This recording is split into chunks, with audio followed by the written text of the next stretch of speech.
দেশের প্রধান রপ্তানি খাত পোশাক শিল্প। তবে জুলাই আন্দোলন ও আওয়ামী লীগ সরকারের পদত্যাগে এই শিল্পে কয়েকদিনে ক্ষতি হয়েছিল প্রায় কয়েক হাজার কোটি টাকা।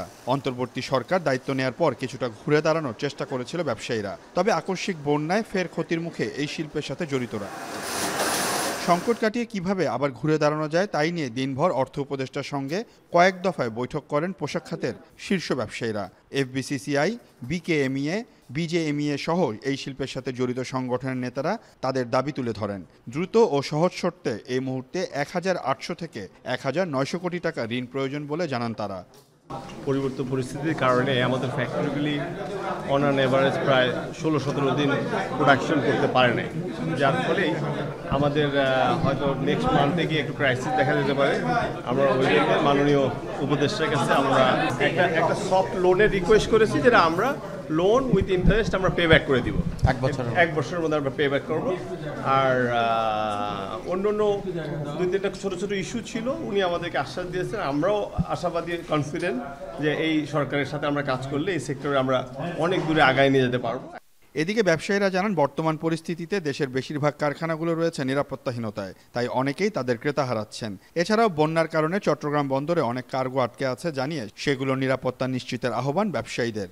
আমরা আমাদের সমস্যাগুলি তুলে ধরেছি। এনবিআর এর যে সমস্যা, ব্যাংকে এলসি করতে গিয়ে যে সমস্যা হচ্ছে, বিশেষ করে ইসলামী ঘরানার যে 6টা ব্যাংকে এখন এলসি করতে গেলে ওই মার্জিন চাওয়া হচ্ছে, এইগুলো আমরা তুলে ধরেছি। এবং এই ব্যাপারে উনি বাংলাদেশ ব্যাংকের গভর্নরের সাথে কথা বলে বা অর্থ সচিবের সাথে কথা বলে এইগুলি ব্যবস্থা নেবেন। এয়ারপোর্টের থেকে একটা স্যাম্পল কালেকশন করতে 7 থেকে 10 দিন সময় লাগে।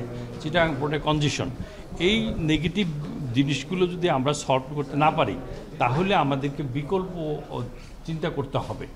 অন্য কোনো দেশে আমাদের ব্যবসা শিফট করতে হইতে পারে। এটা তারা ক্লিয়ারলি এখানে বলে না, কিন্তু আমাদেরকে বলেছে।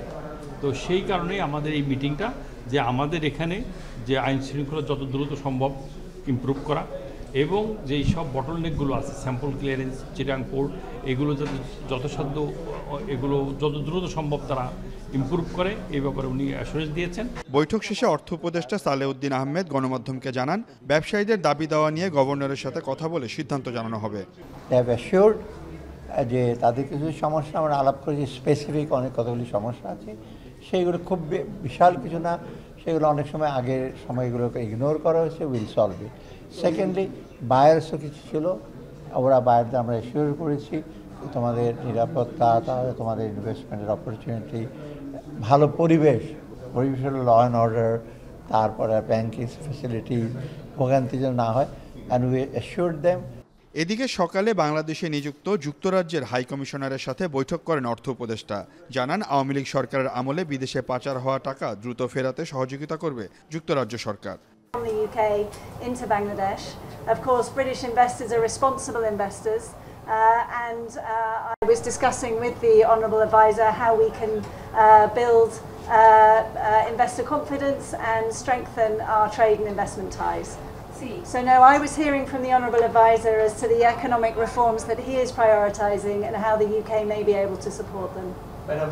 সিউল আহমেদ, এখন, ঢাকা। 250টিরও বেশি ডিজাইন অপশন নিয়ে ওয়ালটন স্মার্ট ফ্রিজ, বোঝে আপনার প্রয়োজন।